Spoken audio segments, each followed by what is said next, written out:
Bienvenidos y bienvenidas a este tema 9 del módulo 4 de Internet de las Cosas. En este tema 9 vamos a hablar sobre geolocalización en el ámbito del Internet de las Cosas o el IoT industrial. La parte de geolocalización es uno de los, digamos, ámbitos más demandados cuando hablamos de proyectos de industria 4.0 en ámbitos, por tanto, industriales, porque uno de los puntos siempre que más preocupan y donde siempre hay más puntos a mejorar en eficiencia es justo el proceso de fabricación en sí, con sus distintas fases, o sea, la fase más que puede ser en la propia línea de proceso, pero luego los movimientos a almacén, temas de calidad, bueno, todos los pasos. Por eso muchas veces se habla de trazabilidad como un aspecto clave y si recordáis en el módulo inicial, ¿no? Cuando hablábamos de ese círculo y decíamos la importancia de los datos, ¿no? en el ámbito industrial para tomar decisiones, teníamos como varias dimensiones y una de ellas era, de hecho, la trazabilidad y la calidad, ¿no? Y os decía que la trazabilidad pues es un aspecto bastante clave. ¿Cómo conseguir esa trazabilidad? Pues hay muchas maneras, ¿no? Por supuesto, hay incluso a veces tecnologías más físicas, dispositivos que pueden ir eh, marcando, ¿no? Incluso con etiquetas o otro tipo de trazabilidad que se llama más virtual, ¿no? Que según se va detectando entrada, por ejemplo, un caso así muy aleatorio, ¿no? Pero si se va detectando, por ejemplo, entrada de una pieza en un proceso industrial, pues ya hay un sistema virtual, digamos, bueno, en este caso hay una señal que detecta pieza de entrada, pero en un sistema virtual ya se está trazando como que la pieza que se registró a lo mejor en el paso 1, pues ahora está llegando al paso 3, se registra entrada y ya se, digamos, da digamos, el arranque, ¿no? de ese proceso que va a realizar esa pieza. Pero en muchos casos, como digo, se requiere de una geolocalización. Ya no solo, porque ahora estoy hablando mucho de las piezas, o podría ser la materia prima, etcétera, sino también, por ejemplo, de los elementos móviles que tenemos en un entorno de fabricación. Pues, por ejemplo, las carretillas o los AGVs que vimos también en temas anteriores, eh, incluso personas, o sea, podemos, digamos, necesitar geolocalizar eh, de muchas formas, ¿vale? Y con muchos elementos diferentes y lo más importante, con unos requerimientos muy diferentes, porque puede haber casos donde una geolocalización, si yo tengo un entorno industrial, digamos, interior, ¿no? Donde hay una zona, por ejemplo, que hay mucha concurrencia, por ejemplo, de carretillas, ¿no? Pues a lo mejor en ese caso puedo necesitar una precisión de centímetros, ¿vale?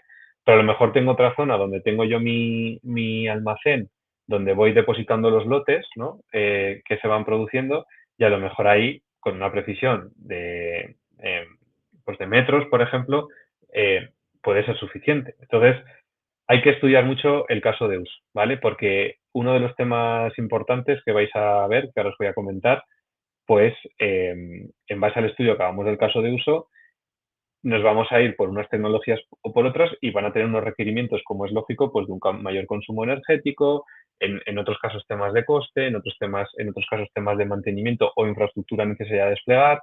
Entonces, como se suele decir, no podemos matar moscas a cañonazos, ¿vale? Esto es algo a tener en cuenta. En este tema realmente solo tenemos esta transparencia, no os quería aburrir mucho, pero resume muy bien cuáles son las tecnologías de geolocalización más utilizadas en proyectos de IoT y en este caso IoT industrial, ¿vale? Algunas de ellas seguro que las conocéis bien, ¿vale? Entonces tenemos lo que es el tipo de tecnología GPS, ¿no? Que esa seguro que la conocéis muy bien.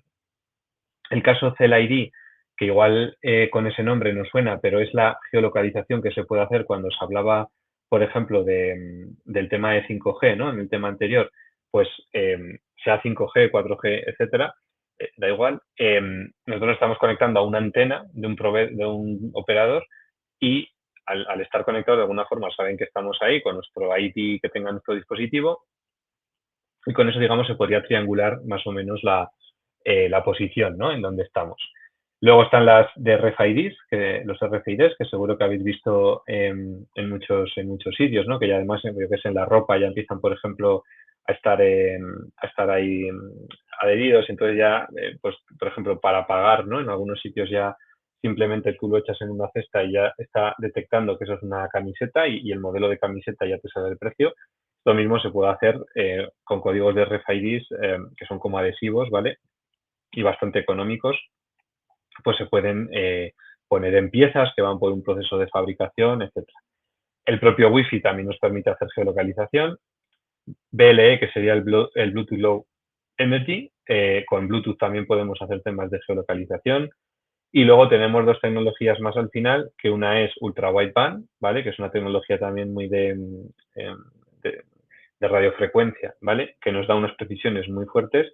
Y la última, que es VLC, que está más orientada a geolocalizar con sistemas, digamos, basados en luz. O sea, en este caso, en la imagen se ve muy pequeñito, pero tenemos una lámpara, ¿vale? Que esa lámpara está apagándose y encendiéndose muy rápido y tenemos un fotosensor que pondríamos, por ejemplo, encima de una carretilla, por ejemplo, y digamos que recibe esa luz, que esa luz está, como digo, modulada, ¿vale? Nuestros ojos no la verían, pero el sistema sí que sería capaz de verla, ¿vale? Entonces, si os fijáis, vamos de menos a más precisión, o sea, con un GPS pues podríamos llegar, bueno, no está ordenado 100%, pero GPS y la parte de las estaciones de los proveedores de telecomunicaciones, pues podríamos llegar a unas precisiones, por el caso de GPS, 3 a 10 metros, con la parte de Cell ID pues ya sería bastante peor, y luego las siguientes, pues tenemos tres que se mueven en el rango de metros, ¿vale? El RFID, Wi-Fi y Bluetooth Low Energy. Y luego tenemos Ultra Wideband y VLC que se mueven en el rango de centímetros, ¿vale? Tenemos que tener en cuenta también, como dice la tabla, el tema de la interferencia con otro tipo de señales, ¿vale? Por ejemplo, el caso del Wi-Fi, pues lo decíamos antes, además este no es Wi-Fi 6, ¿no? Decíamos el tema de las posibles interferencias que se pueden generar tanto con otras señales como pone aquí, como por ejemplo si tengo mucho metal. Y otra cosa importante es el siguiente punto, que es cuando pone el anchor range, sería cada cuánto tengo que poner yo una antena, ¿vale? Entonces, si a lo mejor me podéis decir, oye, pues con estos datos yo me iría siempre a lo mejor a ultra wideband, que consigo unas precisiones muy altas, ¿no? Pero volvemos al tema de matar moscas a cañonazos. Yo tengo que estar poniendo una antena entre 20 y 80 metros, ¿vale? O sea, bueno, varía un poco, pero entre 20 y 80 metros. Colocar la antena, seguramente, pues digas, oye, bueno, pues lo hago una vez y ya está, pero tener una antena cada 20 metros, imaginad también el tema futuro de mantenimiento, ¿vale? O llevar ahí los puntos de conexión energética, etcétera, ¿vale? Vale, ¿qué más? El tema del consumo energético, pues también es algo a tener en cuenta y aquí tenéis un poco las clasificaciones. El coste de la infraestructura, como acabo de comentar, ¿no? Cuántos despliegues tengo que hacer de antenas y sobre todo qué mantenimiento me va a llevar y luego cómo está de madura esa tecnología, ¿vale? Esta tabla es un poco orientativa, ¿vale? Porque tecnologías como ultra wideband han ido evolucionando muy rápido, ¿vale? Sí que es verdad que el volumen de casos de uso, por lo menos en el ámbito industrial, yo no veo que se esté disparando, pero, por ejemplo, en los últimos 3 4 años, pues han ido teniendo bastante evolución, ¿no? El Bluetooth Low Energy también, ¿vale? Y la parte de Wi-Fi, pues como hemos visto en el tema anterior, ya es que no es que ya no es que haya evolución, es que ha creado un nuevo estándar, que es Wi-Fi 6, ¿vale? Aquí nos faltaría a lo mejor en la parte de Cell ID, pues cruzarlo con la parte de 5G que decíamos en el tema anterior, ¿no? Porque el tener esa latencia tan determinista y todas las dimensiones que teníamos en el caso de 5G, pues estoy seguro que vamos a conseguir precisiones bastante mejores, ¿vale?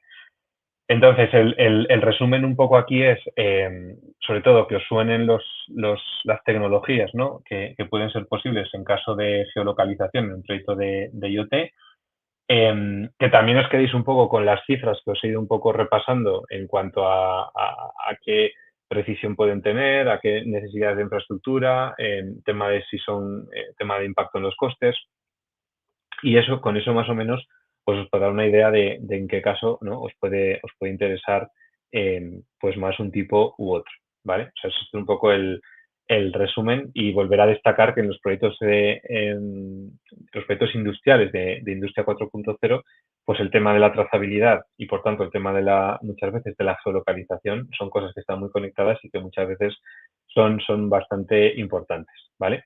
Pues esto es un poco el tema 9 de geolocalización en proyectos de IoT del módulo 4. Muchas gracias.